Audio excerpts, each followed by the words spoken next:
Assalamualaikum, selamat datang para pencari ilmu sejati. Senang sekali bisa bertemu Anda semua di majelis kita hari ini. Anggap saja pertemuan kita ini adalah langkah pertama, gerbang awal dari sebuah perjalanan batin yang insya Allah akan mengubah banyak hal. Kita akan sama-sama membuka sebuah pusaka, sebuah kunci agung yang dikenal sebagai asma cincin hidir. Yuk kita luruskan niat kita siapkan hati kita untuk menerima hikmah ini. Kita mulai dari sini ya. Coba resapi baik-baik kalimat ini. Ini bukan sekedar amalan biasa yang bisa kita temukan di mana saja, bukan.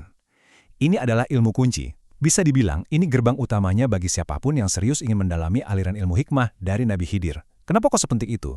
Ya, karena tanpa kunci ini, pintu-pintu keilmuan lainnya itu bakal tetap tertutup rapat. Inilah fondasi. Fondasi di mana bangunan spiritual Anda nanti akan berdiri tegak. Oke, jadi apa saja akan kita pelajari? Anggap saja ini peta perjalanan kita. Pertama, kita akan paham kenapa ilmu ini adalah kunci dari segala kunci. Lalu kita akan belajar cara membangun pondasi energi batin yang kokoh. Setelah itu, kita akan belajar memancarkan kekuatan pengaruh dari dalam diri. Lanjut, kita akan mendirikan benteng perlindungan yang nggak bisa ditembus. Dan puncaknya, kita akan mengintip cara membuka pintu alam gaib. Jiwa Anda siap untuk perjalanan ini? Baik, pelajaran pertama kita. Jadi, asma cincin khidir ini adalah ilmu yang fundamental. Coba deh bayangkan, Anda itu sedang menanam sebuah pohon ilmu. Nah, ilmu-ilmu lain itu ibarat cabang, daun, dan buahnya. Tapi, asma cincin khidir ini adalah akarnya. Tanpa akar yang kuat yang mencengkeram bumi, mana bisa pohon itu tumbuh tinggi dan kokoh? Tanpa kunci pengikat ini, semua amalan lain yang Anda punya bisa gampang tercerai-berai, hilang kekuatannya begitu saja. Sekarang kita masuk ke bagian yang sangat-sangat krusial, persiapan diri. Gini loh. Air sungai yang deras itu nggak bisa kita alirkan lewat pipa yang tipis dan rapuh kan? Bisa hancur pipanya. Nah, sama halnya dengan energi spiritual yang agung. Sebelum kita minta untuk menerima kekuatan yang besar, kita wajib, hukumnya wajib, untuk mempersiapkan diri kita menjadi wadah yang layak. Inilah intinya, membangun wadah batin yang kuat. Jadi, apa sih sebenarnya wadah dan pondasi ini? Coba bayangkan jiwa Anda itu seperti sebuah gelas.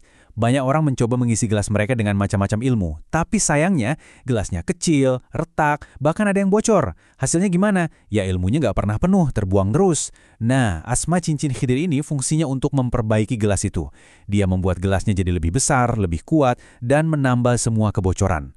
Jadi, setiap tetes energi dari amalan lain yang masuk akan tersimpan rapi, terikat, dan bahkan dimurnikan sampai jadi sempurna.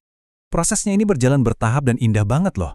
Pertama, Anda membentuk diri Anda menjadi wadah yang siap. Kedua, ilmu ini bekerja seperti magnet spiritual.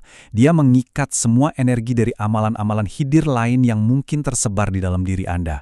Dan yang paling luar biasa, dia nggak cuma mengikat, tapi juga melipat gandakan kekuatan yang sudah ada. Jadi ini bukan cuma nyimpan, tapi juga mengembangkan kekuatan itu. Dan ini dia jaminan utamanya. Setelah semua energi ilmu itu menyatu dan terkunci sempurna dalam jiwa Anda, dia itu jadi bagian dari diri Anda. Sudah seperti DNA spiritual. Nggak bisa lagi dicuri atau diambil oleh siapapun, nggak peduli sehebat apapun kekuatan mereka. Ilmu itu sudah menjadi milik Anda seutuhnya. Inilah perlindungan paling dasar dan paling penting bagi seorang penempuh jalan spiritual. Nah, kalau wadah batin kita sudah penuh dan kokoh, cahaya di dalamnya itu nggak bisa lagi dibendung. Otomatis, dia akan mulai memancar keluar, menerangi sekelilingnya. Inilah pelajaran kita selanjutnya. Bagaimana energi suci dari dalam diri ini bisa menjelma menjadi pengaruh dan wibawa yang nyata di mata dunia. Coba perhatikan visualisasi ini deh. Energi batin yang sudah kita bangun itu akan memancar keluar lewat aura kita. Sumber ilmunya menyebutkan wajah Anda itu akan tampak seolah memancarkan cahaya. Tentunya ini bukan cahaya lampu ya, tapi nur, cahaya spiritual yang bikin Anda punya daya tarik yang khas, pesona yang menenangkan, dan wibawa yang bikin orang lain segan tanpa perlu Anda berkata apa-apa. Dan coba lihat, betapa luasnya dampak pancaran aura ini di kehidupan kita sehari-hari. Bisa bermanifestasi jadi daya pengasihan yang tulus, membuat Anda dihormati orang-orang di sekitar. Bisa juga jadi sarana pelaris usaha, bahkan, energinya cukup kuat untuk menenangkan hati orang yang lagi marah dan membuka jalan untuk karir atau jabatan. Semua ini bukan kebetulan, tapi buah manis dari wibawa yang terpancar dari dalam. Tentu, pasti sekarang muncul pertanyaan, terus gimana cara prakteknya yang simpel? Betul, ilmu tanpa amal itu kan seperti pohon tanpa buah. Jadi mari kita lihat salah satu ritual praktis dan sederhana yang diajarkan untuk membangkitkan pesona diri.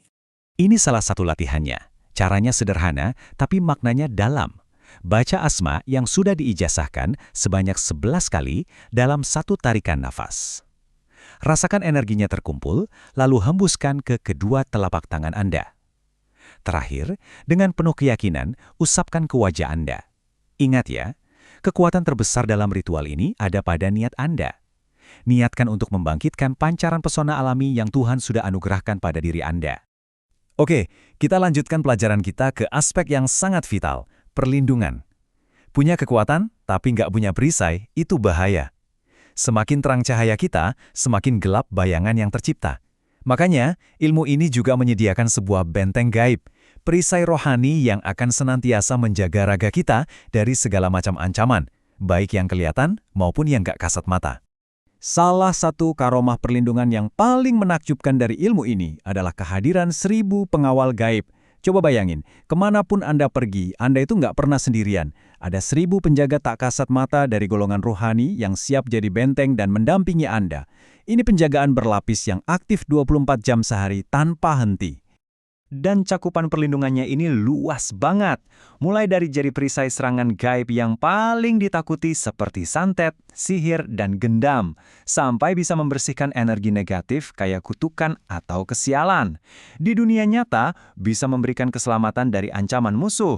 Dan kalau dalam kondisi terdesak, energinya bisa menyatu dengan raga, bikin pukulan jadi berbobot dan suara bentakan kita bisa meruntuhkan mental lawan. Coba rasapi lagi kutipan ini. Ini bukan sekedar kata-kata puitis. Tameng raga, perisai badan, payung raga, 3 lapis perlindungan. Melindungi dari serangan goib maupun ancaman fisik. Ini adalah deskripsi yang sempurna untuk sebuah benteng pertahanan spiritual yang lengkap dan rapat. Nah sekarang, pondasi kita sudah kokoh. Wibawa kita terpancar, perisai kita sudah terpasang, berarti kita siap untuk melangkah ke level selanjutnya. Level yang melampaui dunia fisik. Pintu menuju alam-alam yang lebih halus akan mulai terbuka. Inilah saatnya kita belajar untuk melihat dengan mata batin dan mendengar dengan telinga ruhani. Inilah puncak dari banyak laku spiritual, terbukanya hijab gaib atau tirai yang membatasi pandangan kita. Dengan izin Allah, ilmu ini membantu menyingkap tirai itu. Efeknya, intuisi Anda jadi lebih tajam, kepekaan batin meningkat. Anda jadi mampu merasakan kehadiran yang tak terlihat dan memahami makna di balik peristiwa-peristiwa yang bagi orang awam kelihatan samar. Dan pintu-pintu kebijaksanaan apa saja yang bisa terbuka? Wah, banyak sekali. Anda mungkin jadi bisa mendengar bisikan petunjuk dari Hodam Pusaka, atau bahkan melakukan perjalanan rohani yang dikenal sebagai meraga sukma. Indra keenam Anda akan aktif secara alami. Menariknya, kekuatan spiritual ini juga berdampak ke fisik loh, seperti mencerdaskan otak dan meningkatkan daya ingat. Ini bukti bahwa ketajaman batin dan ketajaman pikiran itu sejalan. Jadi inilah kesimpulan dari pelajaran kita. Asma cincin Khidir ini ibarat koin, ya, punya 2 sisi yang sama-sama berharga. Di satu sisi, dia adalah kunci untuk kesuksesan duniawi, memberikan wibawa, pengaruh, dan perlindungan. Di sisi lain, dia juga kunci untuk membuka gerbang spiritual, mengasah mata batin dan kemampuan rohani. Keduanya ini harus seimbang untuk mencapai kesempurnaan. Oke, pelajaran teori kita mungkin sudah selesai, tapi perjalanan sejati Anda justru baru saja dimulai. Saya di sini hanya bisa memberikan petanya, menunjukkan di mana letak kuncinya. Tapi yang harus berjalan dan mengamalkan adalah diri Anda sendiri. Karena kebijaksanaan sejati itu lahir dari pengalaman, bukan dari sekedar tahu. Sekarang, saya mau bertanya kepada Anda. Dengan kunci pengetahuan yang kini ada di tangan Anda, pintu mana yang akan Anda pilih untuk dibuka? Terima kasih banyak sudah menyimak dengan sepenuh hati dan pikiran. Saya berdoa semoga setiap ilmu yang kita bahas hari ini bisa jadi setitik cahaya yang menerangi jalan spiritual Anda. Jangan pernah lelah untuk terus berjalan di jalan pengetahuan, karena setiap langkah adalah ibadah. Sampai jumpa di majelis ilmu kita selanjutnya. Wassalamualaikum. Agar obor pengetahuan di majelis kita ini bisa terus menyala dan menerangi lebih banyak jiwa, dukunglah kami. Caranya gampang banget, subscribe biar Anda nggak ketinggalan pelajaran berikutnya, like kalau Anda merasa dapat manfaat, bagikan cahaya ini ke teman-teman yang lain, dan tinggalkan jejak pemikiran Anda di kolom komentar. Setiap dukungan dari Anda adalah bahan bakar yang membuat obor ini terus menyala. Terima kasih.